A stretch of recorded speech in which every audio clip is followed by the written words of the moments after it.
Has been provided by this station and other public television stations and by grants from Exxon Corporation, Allied Chemical Corporation, and the Corporation for Public Broadcasting.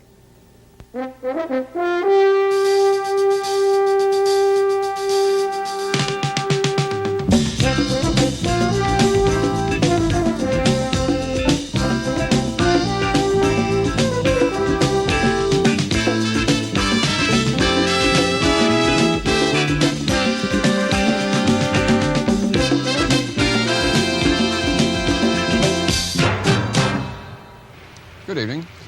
This weekend, on Saturday to be exact, the presses were rolled for the last time on one of the country's oldest and most respected newspapers, the Chicago Daily News. Falling circulation and rising losses for the News will leave the nation's second largest city without an afternoon paper. That's becoming a familiar story around the country, as lifestyle changes are killing the appetite for afternoon journalism. In the last 20 years, many famous afternoon mastheads have disappeared. The New York Journal-American and New York World Telegram, the Hartford Times, Chicago Today, the Long Island Press, the Washington Daily News, and papers in Atlanta, Minneapolis, Phoenix, Tucson, Chattanooga, Newark, and Fort Worth. But there are other trends: the rapid growth of newspaper chains, the decline in cities with competing papers. Tonight, what's happening to American newspapers? Here's the former city editor of the Dallas Times-Herald. Robin, the death of any newspaper is an occasion for mourning. Even the really lousy ones have somebody who reads them and depends on them for something, even if it's just regular companionship. But the death of the Chicago Daily News is special, at least to people who work or have worked on newspapers. The Daily News epitomized the old journalism, when stories were written on battered manual typewriters instead of computer terminals, when reporters drank heavily and dressed sloppily, when the idea of a great story was a murder trial, an execution, or corruption at City Hall, when, as novelist Meyer Levin, a Daily News X, says, you became a reporter to become an author, not something called a journalist. The Daily News had all of this from the day it first published 102 years and 2 months ago. It covered the death of Custer and the invention of the electric light, McKinley's assassination, the Wright brothers' first flight, and the other big stories through the years.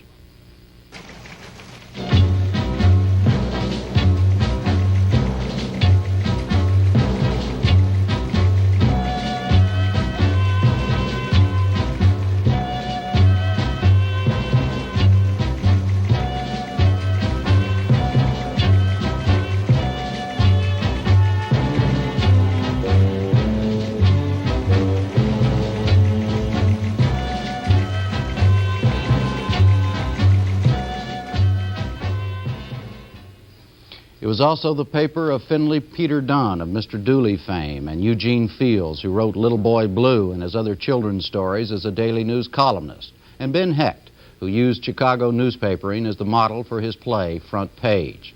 Carl Sandburg also wrote movie reviews for the Daily News, and most recently, it was the newspaper of Washington's Mr. Newspaper Man, the late Peter Lisagor. The emphasis was always on good writing and clever leads, like this one the great newspaper man Robert J. Casey wrote in 1938 when a woman went on trial for murdering several husbands. Anna Marie Hahn's 11 husbands came to court today, 10 of them in glass jars and 1 in a blue serge suit. Theories vary on why the Daily News is folding. Some of the bitter ones in the city room blame it on bad management at the top. Others say it was a victim of the times of television in the suburbs, when people just don't read afternoon newspapers anymore. The Daily News that officially dies on Saturday is a much different Daily News than the one of the old journalism, but part of it was always there, and that's the part that will be missed the most, at least by old newspaper men. As they told us in journalism school back in the 50s, there are several good newspapers in this country, but only one real one, the Chicago Daily News. Robin?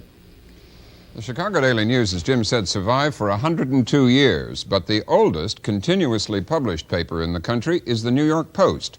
It was started by Alexander Hamilton in 1801. Former Post editor Paul Sann is a newspaper man in the traditional sense, rising from teenage copy boy to executive editor in 46 years. He covered every kind of beat, from City Hall to foreign wars, before leaving the Post last year to write more books. Mr. Sann, why are so many afternoon newspapers failing? Well, I think the major reason, leaving apart television for the moment, a very big factor in the afternoon field is that you can't get the paper to the stand when your reader wants it. Let's say he's a stock market reader, or let's say he's looking for a race result. You can't deliver it in the traffic in the urban centers because there are no mayors with the guts to take the carbon monoxide out of your central areas. Never will be, probably. And besides that, a very important point I think a lot of people don't understand. You can't sell an evening newspaper in a high wind, in a rain, in a sleet, in snow, in cold. People won't stop and take their gloves off and reach into their pockets and get the money. You can't sell it to the man who is driving back and forth to work. He will not pull up at a newsstand and buy a paper. And he can't read in his car. He doesn't need it, because when he gets home, he's got Cronkite waiting for him with all the news in 3.5 seconds. Some people suggest that as far as television is concerned, it isn't only television news programs, local or network, which are the competition for the afternoon paper, but just television entertainment, television itself. Well, television journalism to me is not journalism except your show, you and your partner. But it does furnish information. It is furnishing more and more feature copy, amusement. It's telling you where to go and buy the best plate of spaghetti in town. It's telling you where there's a new belly dancer. And it's also telling you where the one-alarm fire is, which the newspapers have stopped printing because there are too many one-alarm fires. So the television journalism is something else. It wraps up everything. It also tells you that the president resigned. Now you know something big. It also tells you that a president got shot. With all the difficulties that you described, weather, suburban commuting, everything else, why does your old paper, the New York Post, continue to flourish? Is New York just different? Well, it's not different, but New York has 8 million people and is now down to 3 newspapers. It has a right to have a newspaper in the afternoon field. Well, it has 4. I forgot the Trib, which is really neither morning nor afternoon, but kind of a more aft, whatever you would call it. But there is room in this field, in a city of this size, for an afternoon newspaper if it can be published profitably and survive. We know that that's not that easy. In 62, 63, when the big strike happened here, 114 days, there were about 2 million people buying evening newspapers. That's down to 600,000 now. A lot of people got lost. So the same effects are happening here, only because there are more people, it's just a little longer, taking a little longer, is that? Yes, they're happening here as they are happening all over the country. The evening newspaper is the hard one to sell. The morning newspaper is automatic. You get up and you buy it and you find out what's happening. And you haven't got Cronkite there to tell you at 6 or 7 a.m. Okay, we'll come back. Jim? All right, despite the problems of some newspapers, particularly afternoon ones like the Chicago Daily News and others, the newspaper business generally is not a sick industry, anything but. Circulation and advertising revenues are generally on the increase, and so are net profits for most. When a newspaper changes hands these days, a lot of big money changes with it, along with the presses and the masthead. The Washington Star, the afternoon newspaper here, just sold to Time Incorporated for $20 million. Rupert Murdoch recently paid $30 million for Mr. Sann's ex-employer, the New York Post. and the newspapers in Wilmington, Delaware went in January for $60 million to the Gannett newspaper chain. But underlying those sales is a trend that some think is sick, or may soon become so if it isn't reversed. And that's the move toward ownership of the nation's newspapers by groups or chains like Gannett, Time Incorporated, and the one headed by Murdoch. Latest figures show of the 1,762 daily newspapers in this country, 1,038, or two-thirds, are owned by groups or chains. One person who thinks this is a very unhealthy trend is Congressman Morris Udall, Democrat of Arizona, and he has introduced legislation in Congress designed to stem that tide. Congressman, what's the harm or the potential harm of chain ownership of newspapers? Well, Jim, there's something very special here. The newspaper in your hometown was always and is always very special. It doesn't really matter too much that your tacos or your hamburgers or your hardware or your mufflers are sold to you by a chain, but it really matters that you don't have a hometown editor who's got roots in your community, whose kids go to your schools, who can blow the whistle on the crooked politicians and the promoters in town, who's there, part of the community. And if newspaper fraternity means anything, it means professionalism where the bottom line isn't everything. Sure, newspapermen wanted to make money in the old days and support their families, but so many of these big remote chains sitting off in some remote city 2,000 miles from your hometown, they look at the bottom line. It's the bottom line that counts. And if they're not making quite enough money, or if the profits aren't up, the tendency to cut out the sports coverage, the church coverage, the symphony coverage, the local coverage, the kind of things that local newspapers do when the publisher's part of the community and cares about it, this comes second, profits come first, and I'm troubled by it.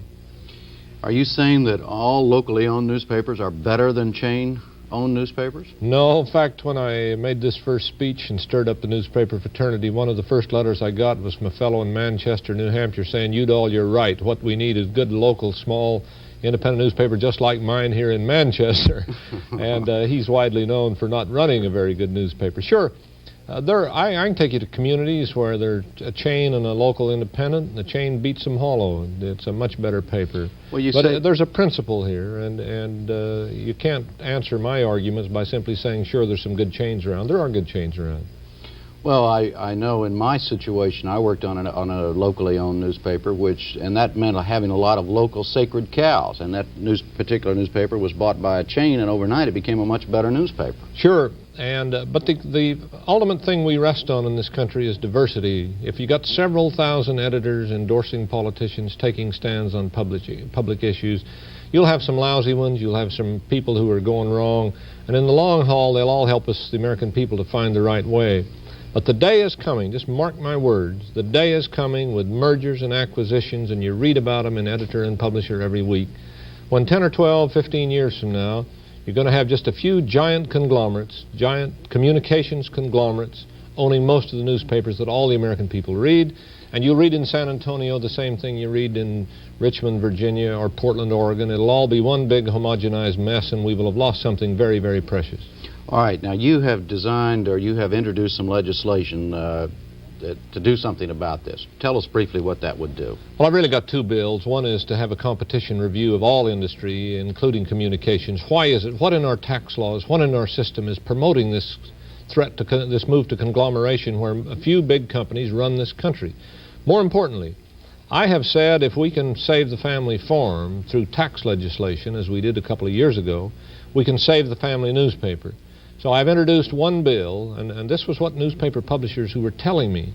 They couldn't keep on going. They couldn't turn down the offers from the giant chains because the inheritance tax was killing them. You might be a third-generation newspaper family.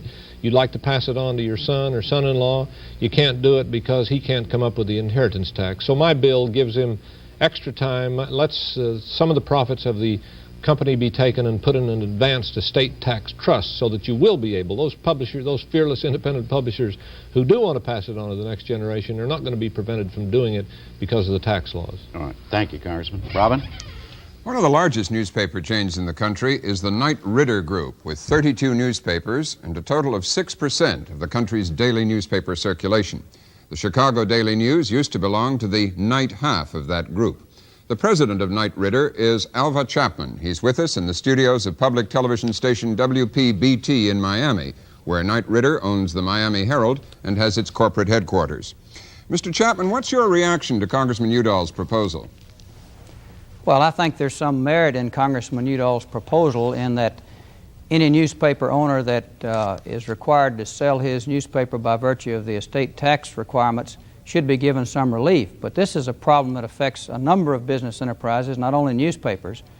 And I think that any relief of this kind that is considered should be considered for the owners of a number of individual enterprises rather than just newspapers exclusively. Yeah. Do you see any dangers in the proposal? Well, I do if it's tailored as it is simply to benefit newspapers, because there are a number of newspaper people that have some concern about any legislation regarding newspapers. What the government gives on one hand, it can take away with the other. The basic purpose of Congressman Udall's legislation has merit, but it probably could be extended to cover a number of business enterprises and not be tailored exclusively for newspapers. On that basis, I would feel very comfortable with it. Do you have any sense of how it's doing in Washington? I really don't. The bill, as I understand it, has not been heard by committee, and I'm really not aware of any status at this time. If Mr. Udall's assumption is that chain concentration of ownership is bad for newspaper journalism to some degree, what is good about it? What advantages do chains bring, in your view? Well, I think when you consider the newspaper business, it depends upon where you're starting, and the place to start, as I view it, is with the reader. And the question is, how is the reader best served? In many communities with an individual local ownership, the reader is very well served indeed, and they have a good newspaper. However, the group ownerships have many opportunities to attract the best professionals, to get the best equipment, to provide the best facilities, and to produce the better newspaper. The reader is entitled to get the very best newspaper he can to help him be a good citizen, to help him live his life in his community. And we have in our company acquired some newspapers over the years that were not very good newspapers.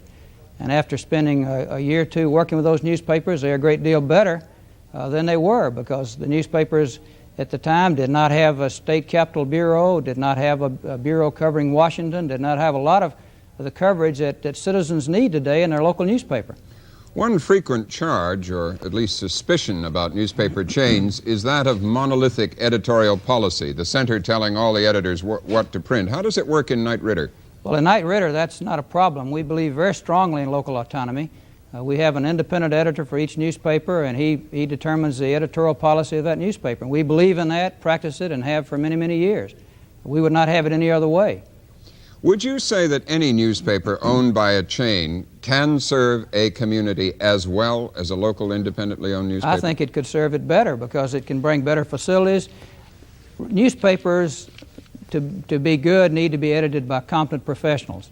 And a group newspaper operation, in more cases than not, can attract the best professionals to be a part of the newspaper organization. The best editors, the best publishers, the best advertising directors, the best circulators. And the best people can produce the best newspapers. If you combine the best newspaper talent in America with the resources to get the job done, and you have a management that is committed to quality journalism, then the end result will be good newspapers, and the readers benefit. If the readers benefit, then the public is well served. Congressman Udall, what's your reaction to that? Well, the trend is what bothers me. Here it is, just pick up the Wall Street Journal or editor and publisher for the next month and see how many newspapers are bought up. And there's a further thing here, not just the concentration in newspapers, where it used to be the chains were buying up independent local newspapers. Now the chains are buying up chains. Mr. Knight ran a good chain, and the gentleman is a very good publisher, but they bought up Ridder. I'd like to ask him how many papers in the next 2 years, 3 years, 4 years they're going to buy up. How many television stations? How many book companies? Here's Time Life. They bought up the Book of the Month. They now bought up the Washington Star. They have newsprint facilities. They're into all kinds of communications business. And the day I dread is the day 10 or 15 years down the road as this trend goes on, when 3 or 4 people sitting in some remote place will tell Americans what they're going to hear and read and see. And yes, today, Knight Ridder gives its editors autonomy. They don't tell them who to endorse. In fact, some of the good editors took on John Knight and endorsed other candidates on a local basis. But the day may well come when 3 or 4 or 8 or 10 people tell the American people so-and-so ought to be president. They control the channels of communication, and the job is done. And this is what worries me, is the trend. Mr. Chapman? Can you answer this congressman's question, first of all? How many more papers is your group going to pick up in the next 2 or 3 years? Well, we have no specific plans. We do contemplate some expansion We're very selective about the newspapers that we invite to be a part of our company. We're not at all interested in being the largest newspaper publishing company in America. We simply want to be the best. We want the newspapers that we do publish and the communities that we do serve to reflect our commitment to quality journalism. So we have no quota that we're planning to acquire 2 this year or 3 next year. No one sells a newspaper unless they want to sell it. If some individual who owns a newspaper and who actually desires to sell it and would like to affiliate with our company, then we would be interested in talking with them if it's the right size newspaper and the right kind of community. But size alone is not our objective. We're interested in publishing good newspapers and serving well the communities in which we are presently involved. Mr. Sann, do you have opinions on the merits of the independent newspaper as it exists today versus the chain-owned newspaper? Yes, I think there are what few independent newspapers left. There are some good ones. There are also very good chain newspapers. But the point that Mr. Udall makes about 15 years from now, when 2, 3, or 4 guys are going to tell us everything, is a little terrifying. I agree with him. I don't agree with him that the chain is so bad that it destroys the local newspaper, because, as Mr. Chapman mentioned, there's a lot of autonomy. It operates very freely all over the country. It's not what it used to be when the big chain was Hearst, Who told him where his editors what to do. everybody said the same thing, and he better say it in the same words, because otherwise the chief would call up. And he had a direct line from San Simeon. That isn't so anymore. The local newspaper, chain or otherwise, has enormous autonomy. The Newhouse chain is a perfect example of it. Every editor is an editor. And on local levels, they are doing what they want to do, and in many cases on national levels. There are chains which have split on which candidate to support for the presidency, that kind of thing. So that isn't altogether abominable. But Mr. Udall's point is a good one. 15 years from now, how many guys are going to be telling us what we're going to read, what features we're going to have, and so forth? That's a little terrifying, but it's down the road, and nothing can stop it. You can't start an independent newspaper. There just isn't that much money in the world. Thank you. Jim? Mr. Chapman, what about that point of down the road 10 or 15 years ago, the point that Mr. Udall has made and that Mr. Sann has just agreed on, the terrifying aspects of it? I don't think that'll come to pass. I think the economics will prevent that from occurring. I think there will be some expansion among the individual newspaper groups that are now in existence, but I don't think that there will be 10 or 15 companies that will own all the newspapers at that time. There are 32 editors in our company today who are deciding what will be the content of these newspapers tomorrow. And those are 32 professionals who live in these communities, who are dedicated to the welfare of their communities, and who want to publish the best possible newspaper for their readers. But there's no question, is there not, Mr. Chapman, that that is the trend toward chain or group ownership, and that even though you may not agree with the consequences, that 10 or 15 years from now, the majority, almost all of the major newspapers in this country will be group or chain owned. Is that not correct, if it continues at the rate it's going right now? Well, I think you'll probably see some slowing down in the growth of the groups. The sheer economics will contribute to that. The ability to manage an enterprise with that many newspaper units will contribute to that. I think there's an optimum size. As far as we're concerned in our company, we're not interested in being the largest. We're not interested in acquiring newspapers simply for the business of acquiring more. We're interested in going into good markets where there's an opportunity there to serve the investment of our shareholders. But size alone is not what we're interested in. We're interested in quality and the overall ability to return on the investment of our shareholders. Well, gentlemen, let's, in the few minutes we have left, let's talk about newspapers generally and the newspaper of the future, whether they be afternoon newspapers, morning newspapers, chain-owned, independent, or whatever. Is the basic function of the newspaper changing, and will it continue to change, Mr. Sann? No, I don't think it's changing at all, except that it needs to change against the enormous competition that television presents. Well, how is this manifested in the daily newspaper? What has television done to the paper that we get every day? Well, television reads you the headline. And you need to have a pretty good newspaper to get somebody to go to a newsstand and buy it for 25 cents or 20 cents or 15 cents to tell you what really happened. Because basically the television news show is reading you headlines. And you need a newspaper to tell you what happened. What are the facts? Where is the interpretation? What is the depth of a story? That's a critical thing. And that will keep the newspapers alive for another several centuries, because television isn't doing it. I don't say it can't do it, but it's not doing it. There aren't enough shows like this. All right, well, Mr. Chapman, let me ask you, how do you think the newspapers of the future what shape will they take? Will they be basically what they're doing, or do you think there'll be any dramatic changes in the next few years? I think we're already seeing dramatic changes.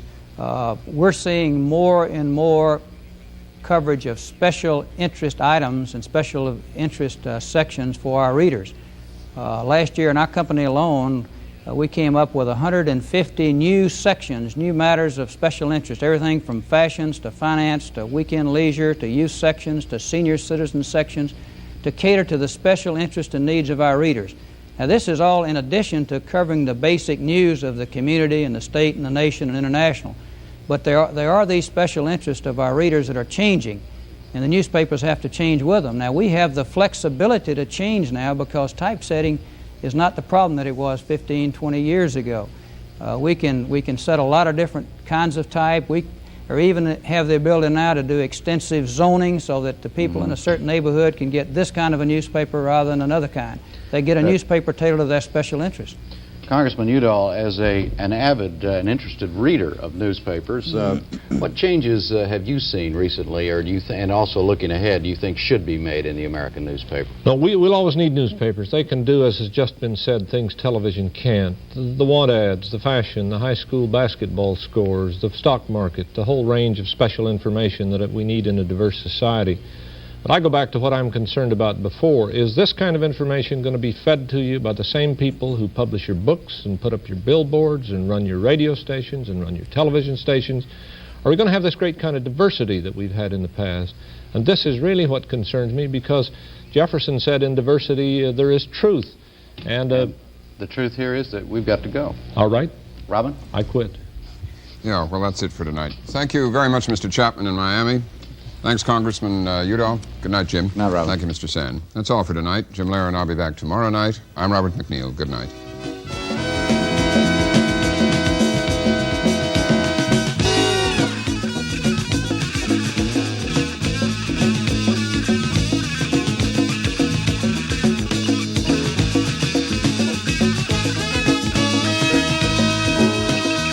For a transcript, send $1 to the MacNeil-Lehrer Report, Box 345, New York, New York, 10019.